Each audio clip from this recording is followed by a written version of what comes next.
Hello everyone and welcome to the Disruptive Innovation Festival. My name is Molly and I'll be hosting this session here at the DIF. Now, for those of you who don't know, the Disruptive Innovation Festival is a 3-week-long festival of ideas where we explore the question, what if we could redesign everything?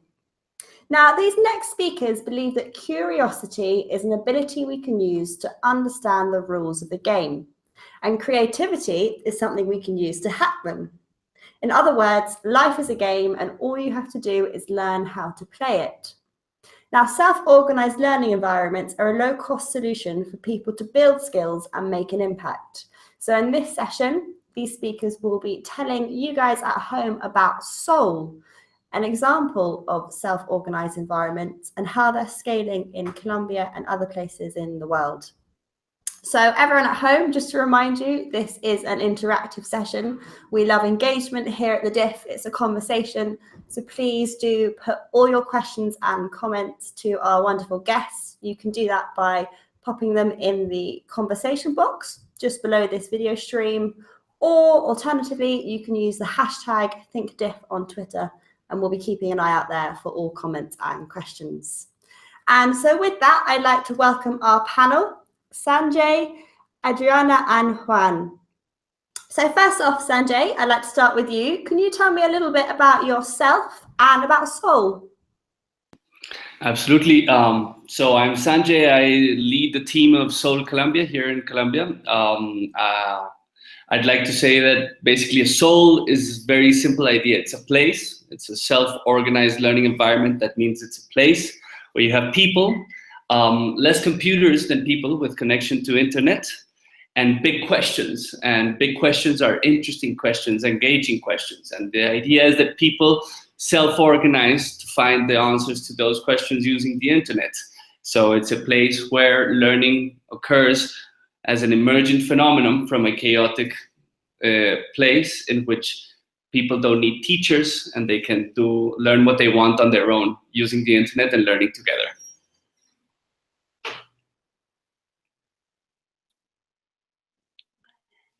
Thank you, Sanjay. And Adriana, for you, could you also introduce yourself a little bit and tell me about the role of design in education and what you guys are doing with that in Soul? Thank you, Molly. So I am Adriana. I am a strategic designer. And the role of design in Soul and in all education goes through 3 different layers. I believe one of the layers is communication, and it's how you can enable people to communicate more than tell them what to do. Then there's a second layer that it's a service and experience design that it will enable the interactions around them. So one is enabling communication and the other one is enabling the interaction of themselves with the space. And then there's a third layer of design, and it's the strategy design that will allow users or community members and partners to align themselves in understanding how do they want to lead the educational impact. Interesting. And Juan, over to you. Let's talk a little bit about learning to learn. So how is self-organized learning different from your traditional top-down learning? Okay. Hi, my name is Juan. Learning to learn is what we want to do at Soul. It's our purpose. We want to change the paradigm from learning concepts and filling ourselves with information and concepts, and what we do is try to make people develop some abilities that they are going to use in life. In the past, we used a lot of memory and following instructions, but that's not anymore needed or useful. Now we need to learn to ask questions, to look for answers, to learn how to process that information and share it with others, work in teams, and also work in groups to create local realities and dynamic realities. The reality changes all the time, and what we want to do is help people and teams construct their universe, what's real, and in that way we make people learn to move in the world, and that's by asking questions and learning how to change the rules of the game and play with the rules of the game. So we, instead of learning stuff, we learn how to create stuff, more or less. That's what we do. Sounds fab. But I mean, so what does it actually look like? Like how, what would we expect from an actual bottom-up movement? Maybe Sanjay, you could tell us a little bit about some movements in Colombia that Soul have been working on to give us an idea of what this looks like in practice. Yeah, so let me say this that maybe makes you understand what it looks like in your normal classroom, where we, probably you and I and all of us learned. We had a teacher up front who was teaching us, and we would just sit on the back, and everybody would just be paying attention or not, or falling asleep or whatever. And the information would flow only in one direction, from the teacher to the students. And if you were asleep, well, you wouldn't get that information, and that wouldn't happen. A soul looks very different. It's a place where, imagine a room in which you have 20 kids, and you have 5 computers in which they're sitting in groups of 4, kind of looking at their computers, looking for information on Google. And basically everybody's talking to everybody. It's really loud. It becomes messy. It's kind of chaotic. Basically, an ordinary teacher would say, this is a mess. But what's beautiful about that chaotic space is that in that mess is where you have the greatest exchange of information, because if everybody is engaged, everybody's talking about that topic. And what engages people? Well, having a good question, a big question, which is what makes you understand it. That's what's going to make everybody want to look for stuff. And what kind of questions are good questions? Well, questions about life, questions about science, about history, but questions which normally cover several topics, and things about your day-to-day life. So I don't know, knowing why the sky is blue. Probably not very many people know why the sky is blue. So those kind of questions are what we use to engage people to come together, to answer, and to learn on their own. In that sense, I'm going to share my screen with you guys to show you a little bit of what that looks like over here. So what we've done here in Colombia is maybe make use of a reality here that the government has set up computers and internet in many places. So it's in public schools. We have computers in a program that's called Computers for Education. These public kiosks that are like internet cafes, but they're public, which also have computers and internet in rural areas around the country. And there's also public libraries, and public libraries also have computers and internet. And the thing is, nobody is using these computers. These computers are kind of there, kept in closets in the schools, because teachers are afraid that the kids might spoil them, or because they themselves don't know how to use them, or kids are using them to do their normal homework, or just to get on Facebook. And it's not that I have anything against Facebook, but it's interesting because then there's not really a knowledge of what internet is there for. So what we do is we go to these places and we try and turn these places which have computers and internet into self-organized learning environments. And so a soul looks like a place in which people come together to answer questions. We work with kids, but these kids go to these public places with their parents, with their grandparents, so we work with all ages. And it's beautiful because what happens is they come together to answer the questions which they're interested in. And what we do is we show the kind of the person who has the key to the computer room, how to turn that computer room into a soul.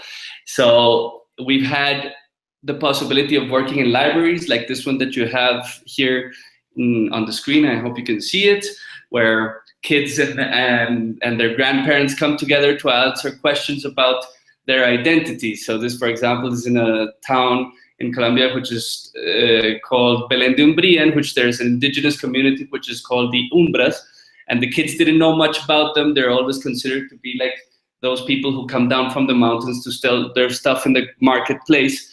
And what was interesting about this whole session is that, for example, there's not so much stuff on the internet about the Umbras, but the grandparents, the guy that you can see there with the blue hat, they knew a lot about them. So it's beautiful because the kids are teaching the grandparents how to use the computers, but the grandparents are teaching the kids about the content. And in that sense, what it does is it moves communities to learn on their own what they're interested in. We also work in public schools. These public schools, what we do is we show the teacher, the one who's in charge of the computer room, how to allow all the other teachers to bring their kids to answer questions.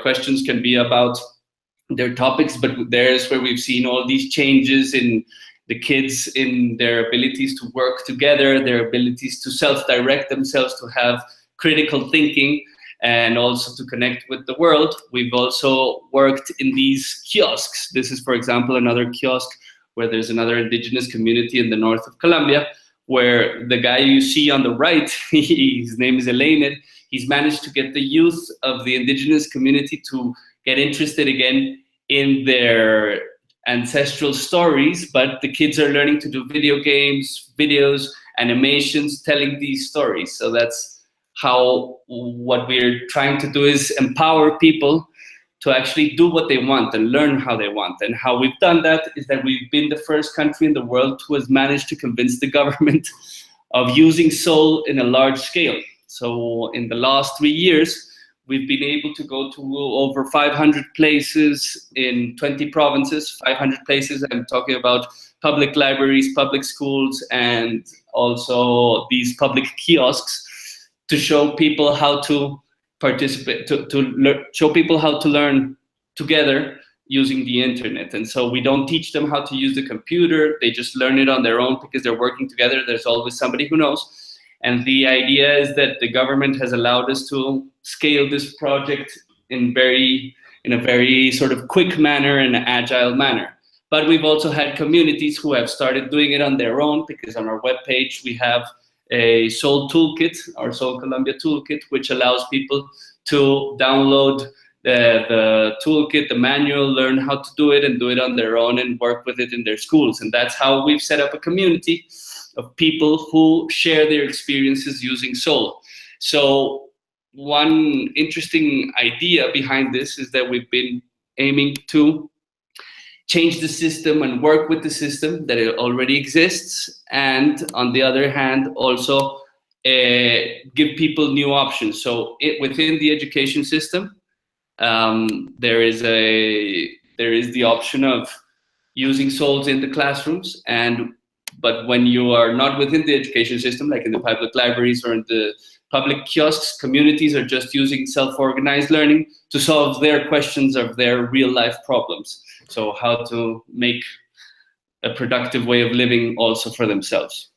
So you don't see this completely replacing traditional learning, more as a community focus of a way of new learning? Well, we've been thinking about this. As you know, in Colombia, we've signed a peace agreement with the FARC, the longest-standing guerrilla here in Colombia, and we think that this is a solution which will serve both the rural education, which definitely is an issue here in Colombia. Basically, we've had a war in which most rural areas, remote rural areas in the country don't have public services like education. And we've also seen this as an opportunity to bring people together as a community activity. So it has both purposes. If I'm to be honest, I do think this is the future of learning. This is where it's going to go to.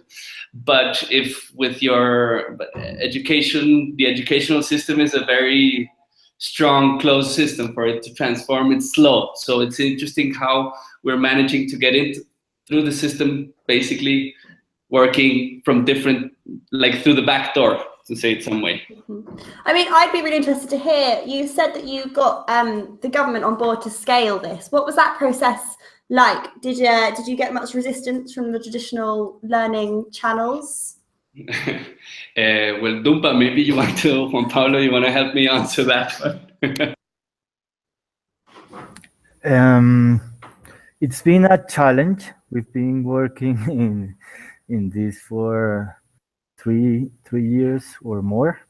And what's interesting is that we managed to work with the culture departments and the technology departments more than the educational institutions or departments in charge of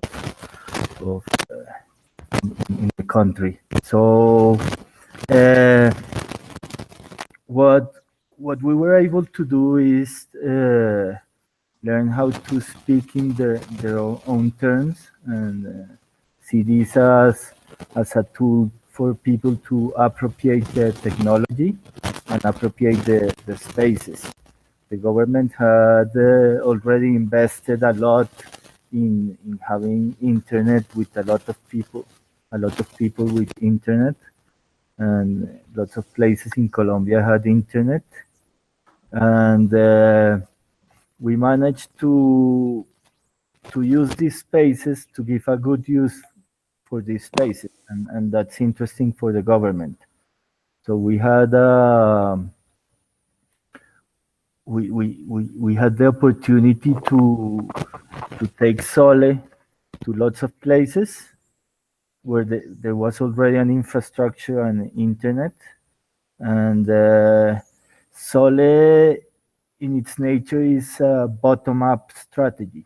We in Sole Colombia give like a toolkit, the one Sanjay was talking about, to some ambassadors, and they create their Sole station, their own Soles, and that's bottom up. Our innovation was to introduce this top-down strategy, being able to work with government and make them design a strategy with them, and this was actually using design thinking to create the strategies to be able to take this to all these places and people could appropriate. It sounds like I mean, it's a quote that keeps coming up at the diff, and it's a Buckminster Fuller that you have to make the traditional system obsolete. You have to create a new system that, you know, that works so fabulously that the traditional mode becomes obsolete. And it almost sounds like this is a grassroots version of that, of building an education community platform that slowly will rise up and do exactly that. And I guess sort of on that point, we have a question in from the audience from Milena, who says, I have a question about the design part. Can you please talk more about how Soul enables the construction of community? How can you design environments to keep communities engaged in this non-traditional and chaotic model? So who'd like to take that question? Yeah, I think I can take that question, and it's an interesting segue from what Juan Pablo was just sharing with us, because as you mentioned, if we want to disrupt education, we need to disrupt different systems as well. So we are working with the technology, with the cultural sector, and with the educational sector, right? And so for us to enable the construction of a community, I think we have tackled that in two different layers. Again, one of them being we are building our own Soul community. And this means that because we go and empower people in the rural areas, the people that are directly interacting constantly with the community, we are creating a community of all of those people to empower around the country.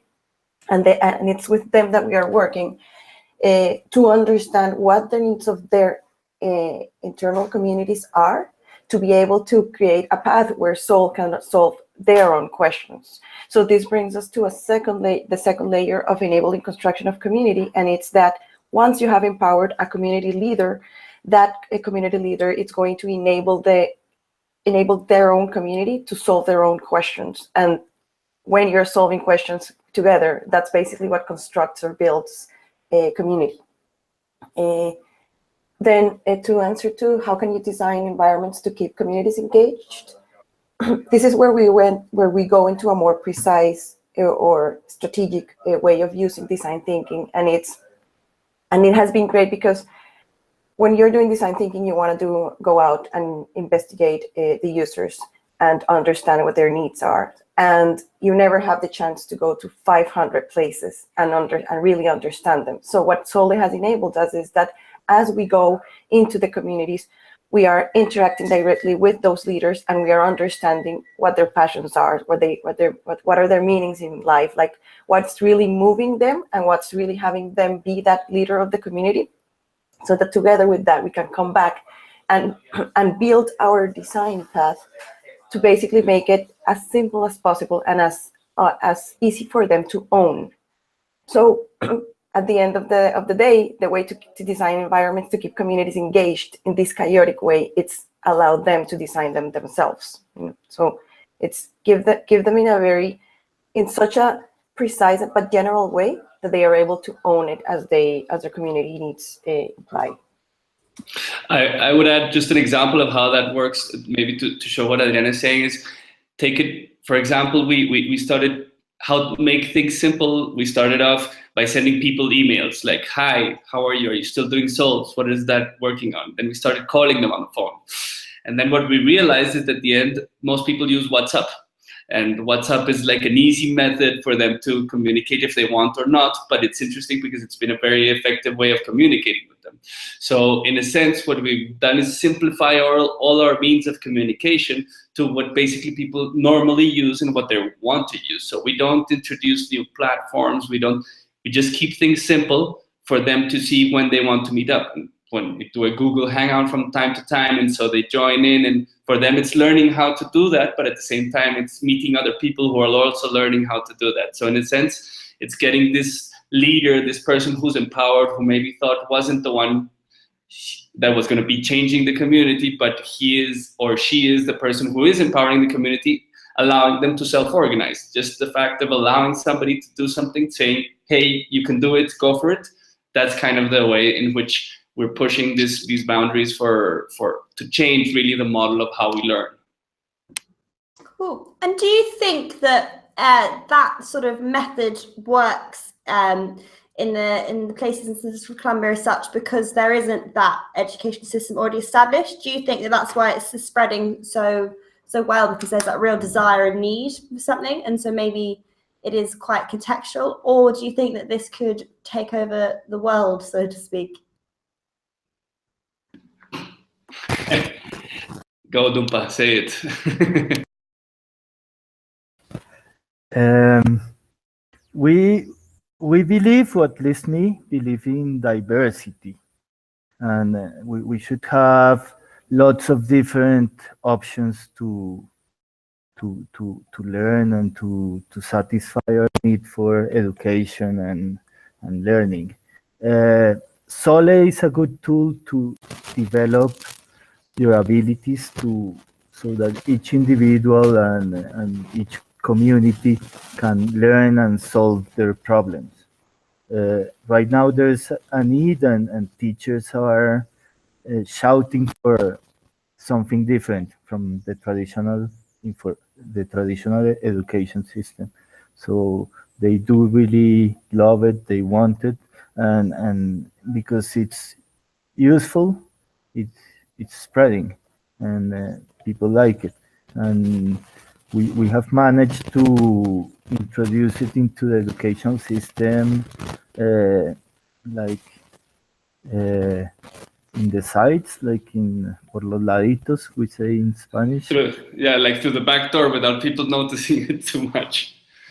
And I don't believe it's gonna replace the traditional education, but it's people that will use Sole in education they will be very proficient and very good in competing with people from other schools. And so it's not that it replaces education, but it's part of the future. I want to be a bit more disruptive, as we're in the Disruptive Innovation Festival, and I do think this is going to be, it's going to take some time, but I think our education model, it is obsolete. I think it is because it was designed for an industrial era in which you needed people to know how to be an employee and know how to do something. and not ask questions and know how to take orders. No, and the world is changing, jobs are changing. Now you need people who can be creative, people who can be able to be autonomous and to figure out while they solve their issues on their own. So I do think this is. I have a 5-year-old kid. I do think he will be learning in a soul, and I do hope that he will be learning in a soul, because I do believe that traditional education is kind of meeting its limit. No, that we're trying to put stuff into it to kind of fix it, but really, to be honest, there is a common idea in everybody that something's wrong. Something is wrong with it. And the solutions are always kind of patching up the problems, but not really facing the main issue, which is being able to create abilities in people for them to be autonomous and to be able to be independent and create and take to life. So I think that's what Soul is being able to give people before the previous education did not allow to. And I think people are going to slowly go asking for it. No, they're going to realize, look, I'm not satisfied with this. Now we can already see it in university education. Economics has started to have economics education doesn't teach you anything about what's happening with the world economy. So, man, there's something wrong there. So everybody starts to complain. And I think that's also happening with normal education. People are saying, hey, this is not working. So I think internet and the fact that we have communication possibilities are what is going to allow us to be able to switch that, to sort of change that system. I want to add to that also that, and again, these are a mix of personal perspectives with what we do at Soul. But Molly, I think that because in the rural areas you are used to not getting necessarily the best type of education or the normal education, you are more open-minded to figure out to receive these new ways of getting education and try them out, because it's not competing necessarily against the traditional education that has opened any opportunities for you. So it's like, okay, the traditional things that I am getting, it's not working, or it's not leading me to somewhere else. But there's this new opportunity that comes in that understands me. I am going to try it out. So I do think that plays an important role in that Soul Aids being implemented and owned in these communities. I think that's an important point about, you're right, if it comes from you wanting to do it, then you're going to want to be involved. I guess it's so we had a really interesting session the other day talking about the rise of maker labs that we've seen, and especially in South America, about the sort of the sudden spread and uproar of these places where people can go, and I guess it's a part of self-learning, isn't it? Does Sol have any plans or ideas of spreading with the maker movement? Do you see yourselves as part of that or distinct from that? Actually, we've been part of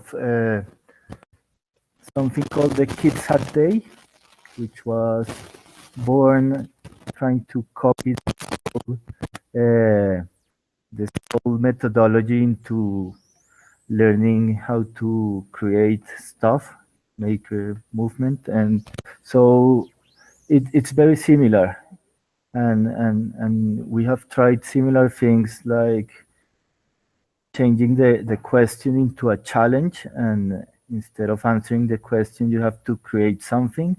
So it's really similar, and we believe Sole is like the start of something. When we talk sometimes to our ambassadors, they ask us what comes next, and we think a lot about that, and we believe it has something to do with maker movement, also with some entrepreneurship, and the first step into creating stuff and creating companies and solving problems is to ask questions.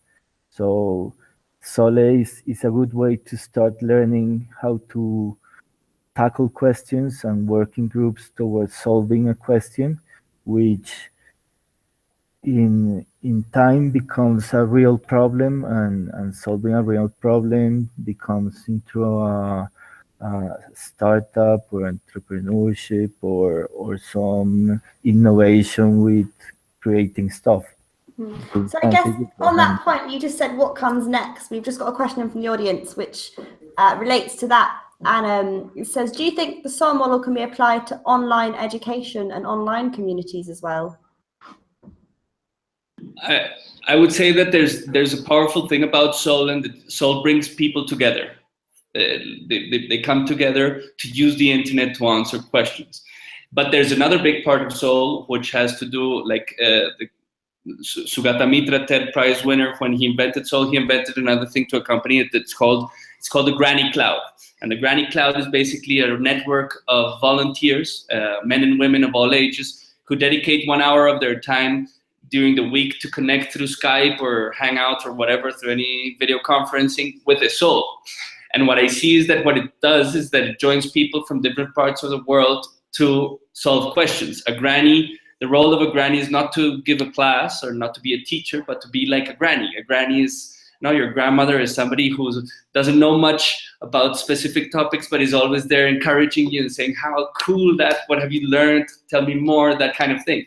And what I believe is that this Granny Cloud has been very effective in speeding up learning processes in kids, in adults. We've done it in different places. And what I feel is that online communities, what is happening is that we're joining people together, and joining people together from different contexts, from different backgrounds, to learn together, I think will always be a beautiful way of learning. But what I find interesting of what SOL does is that it brings people together physically in one space, and that connects with people who are physically in other places. So we've had SOL sessions in which kids in one country or in a city are connecting with kids in another city, in another country, and together they're answering questions. So that definitely generates online communities. But what I find it's beautiful is the idea of online with offline communities coming together, and like you mesh that, the division between online and offline kind of disappears. And I think that's where things are going towards. Brilliant. Thank you, Sanjay. And so I just want to come back quickly to the differences between this sort of bottom-up self-organized learning and traditional learning. And that is around the role of testing and formalized marking and testing. Is there a place for this in self-organized learning? If not, why not? What are your guys' thoughts on that? Who'd like to go first? We don't believe in that every kid should go through this value chain and like go through this process, and at this age you have to have these abilities, and at this other. Instead, everyone is going to learn at their own pace and what they want.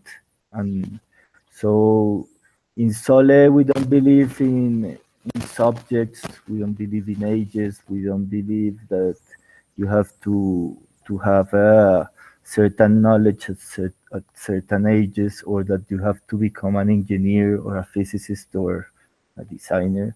Instead, everyone is learning what they want to learn, and a question can be tackled from different angles. And maybe you are an artist and you go through this, and you're an engineer, you can see why the sky is blue from the art perspective or the engineer perspective.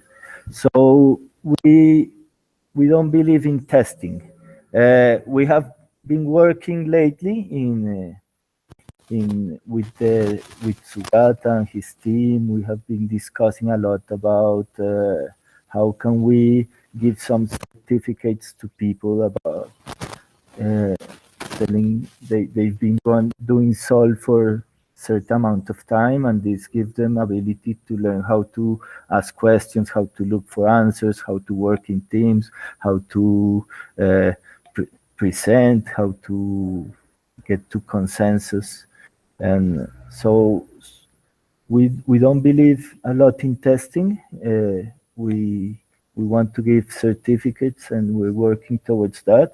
But what we have been also talking about is, if you're going to test people, you shouldn't do tests like in the past, where you had you cannot copy, you cannot use the internet, you cannot use your phone.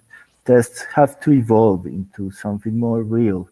And if you live in the 21st century, you have a phone, and you have Wikipedia, and you have chats, and you have communities. So why not test how you move around the 21st century? Why are you restricted to use Wikipedia in a test if you in real life have Wikipedia in your pocket and you have? And I think it also has to do with what you're testing. And basically, I think the issue now doesn't have to do with you being able to keep a certain amount of knowledge in your head and learn it and memorize it. It has to do with the complexity of questions with which you're able to answer. So your levels have, like, thinking, are you able to pass a test would be what level of complexity of questions are you able to answer. It's not the same thing to answer why do things fall down or to understand how gravity works on Jupiter, no? So that means there's certain levels of complexity which take you always to a next level. And I'm connecting a little bit with the question here that I see, that do you think Seoul will replace universities in the future? And what I was thinking is, it's interesting because basically peer learning in universities has to do with asking yourself complex questions and being able to research around those complex questions. So I think, I don't know if it will replace universities. I don't know if the purpose is to replace universities, but what is interesting is that what you're giving people through Souls in their normal life is that ability to create research questions which are complex and being able to solve them.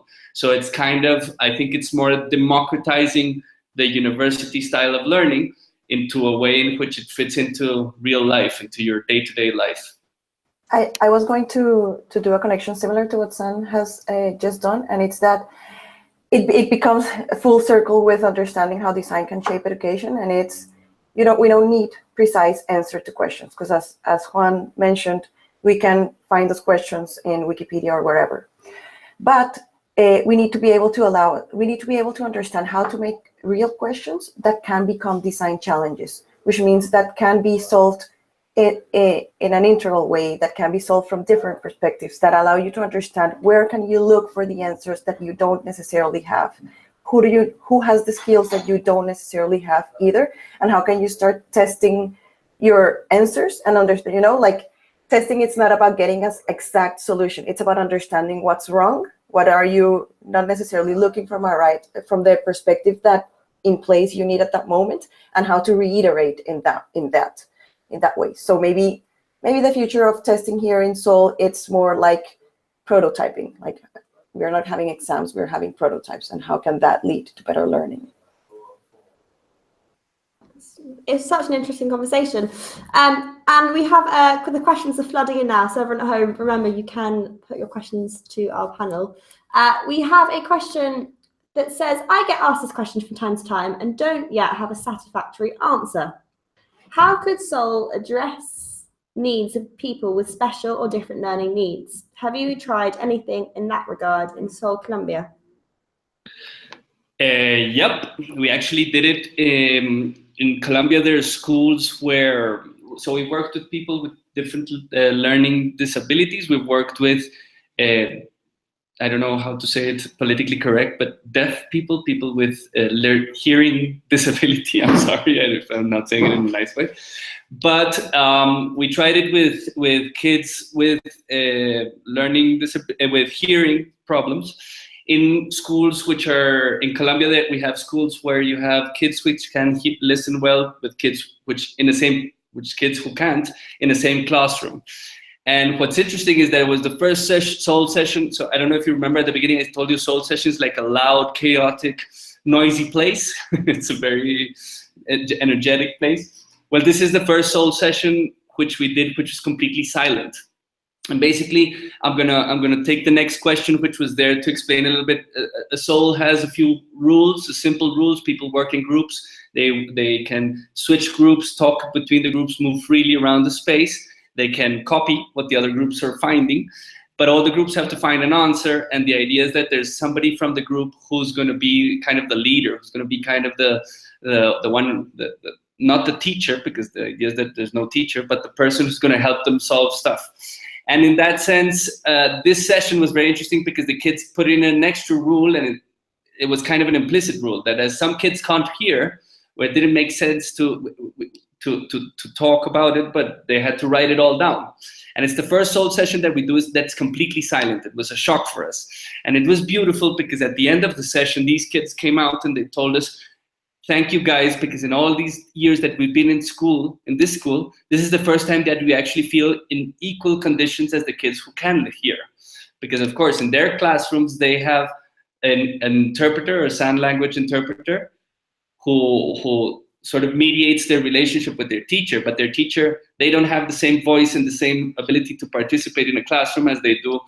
And instead in a soul, there's no teacher, everybody's interacting and everybody's looking for the same answers. So they felt it worked in a similar way. So we believe that this is definitely a way of integrating people with different learning disabilities, because it's the idea that there is no limit. It's not because you have a disability, but we're working together, and we're working together to find an answer. And if we're working together, each one has something to add to this experience. And I think that's beautiful. We're trying to find other places who are willing to test this with kids with different disabilities. But I think it is an answer to how to do things together, and learning together works. We know that for a fact. I think that's a really powerful example, Sanjay. And I know you touched on it just now, this question we've got in from Daniel, but maybe I'll read it out for our audience at home. And if anyone wants to elaborate, it's about the essential characteristics of soul. So I know you said it was working groups. What do people at home need to know? Okay, so it's pretty simple. Basically, for a soul, all you need to do is you need to have people, less computers with people, connection to internet, and it has a few rules. And you need to have a big question. A big question can come from many places. It can come from the people who are participating from the soul. You can suggest it. There are questions on the internet. You can find them on our webpage. You can find them in the School in the Cloud webpage. There are questions all over the place. You just have to choose one which is engaging, I mean that is interesting for everybody. If you're talking about a topic that nobody's interested in, you can always take that topic and turn it into a question which is interesting for people. And in that sense, with a good question, you just need to set up the rules, are not really rules, it's just like kind of parameters. And the idea is that obviously people work in groups because there's less computers than people, so you're kind of obliged to work in a group. People can change groups. It's kind of totally the contrary of what your normal education is. In normal education, you're not supposed to copy. You're not supposed to talk with your neighbor. You're not supposed to move around the space. No, you have to be sitting down at your desk and paying attention to the teacher. Here, it's everybody can move freely. Everybody can research to wherever they're interested. And the idea is that there's one person in the group which can always switch and can always be a different person, who's going to be the leader of that group. Whatever problems and issues that the group might have, they use that person as the mediator of that group. That's where a teacher comes in. A teacher can come in to help facilitate the group, but not by intervening, but by being motivating, by being somebody who encourages them to find their own answers and doesn't give the answers. In that sense, you have those basic parameters. All this information you can find on our webpage or in the School in the Cloud webpage. Our webpage is soulcolombia.org. And with that, people, you can look at the Soul Toolkit so you can set up a soul wherever you are. Daniel also, sorry, everyone. Daniel, in the question, Daniel asks with more precision to solve the essentials of for people who want to transmit knowledge and the people who want to receive knowledge. And a basic concept is that there are no people transmitting knowledge or people receiving knowledge. There are people creating knowledge together, and that's the essential fact of soul. Yeah, I want to add to that there is no authority that says what this knowledge is, and as Adriana says, we construct the knowledge in a local environment. So and it can change because some question can turn into more questions, and more questions, what they do is challenge the previous question we answered. So There, when you take out that authority that says this is the correct answer, and you start constructing your answers, and these answers, what they do is challenge previous answers, and so it becomes like knowledge is dynamic, and you have information flowing around the environment. Now it is not one too many, but it's many too many, and this construct the knowledge Adriana's telling about. By consensus we construct this answer, and this answer is allowed to change. It's not going to last long. It's just what we work is in the abilities to be able to construct realities, not the realities per se, but the abilities. So I've just seen the time, and it looks like we are going to have to wrap up, which is a shame because this is I'm sure we could talk about this for hours, but I know we've talked a lot about the importance of questions. So there's a question I'd like to leave you all with, or for you to answer. Try and keep it kind of brief, but what's one thing that you have learned from this process of being involved with Soul that you didn't know before? Who's going to go first? Tough one, because we've learned too many things. I can go first. I can talk about the power of self-organization and understanding what it is to let go and to let things happen. I think that's been the biggest learning experience for me. People are capable of amazing things in all ages, all places, all over the places in Colombia we've been to.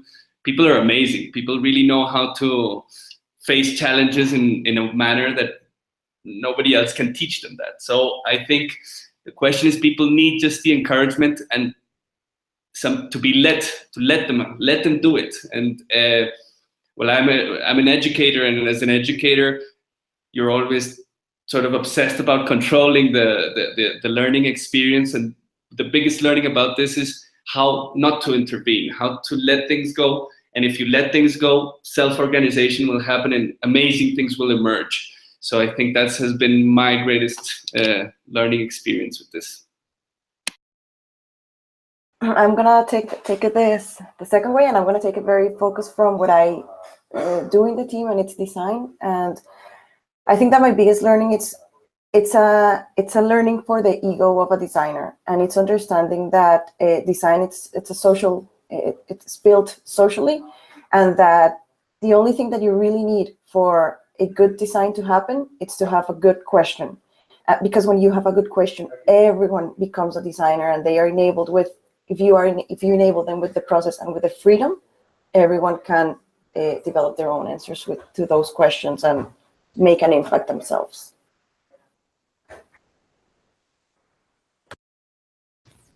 For me, it has been amazing to see how you can create realities, and that we have the power to create our own reality. And if you have a group and a question and you work together, we can change the rules and play with the rules and create these realities. And I think this is something very powerful, because we're used to people telling us what the reality is, and Soli has taught me that we have the power to change it, and if we work together and we have a challenge and we have a question, we can work together and construct something and create it in our local environment, and we can change it also. So for me, this is really powerful.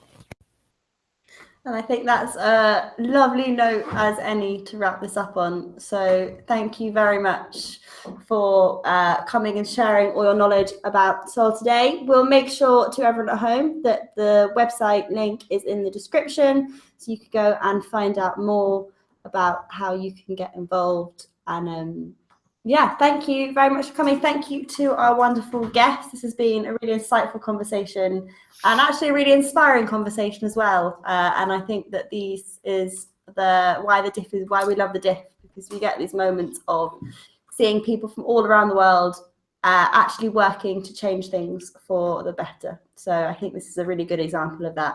So thank you for that. And everyone at home, thank you for joining in and your wonderful questions. Don't forget, you can go to our website, thinkdiff.co, where you can see the full schedule of what is coming up. You can search by topic. So if learning is something that really interests you, we've had fabulous sessions over the past 3 weeks. So go and check that out and see what is there. Coming up in the learning space, we have a session tomorrow at 4 p.m. GMT, which is titled How to Overcome Chaos, Learning Lessons from Brazil. So we've talked a lot about chaos in this session, and that might be one for you. And don't forget to follow us on Twitter at #thinkdiff, where you can be the first to know about all the sessions that are coming up. So once again, to our panel, thank you very much. And to everyone at home, goodbye.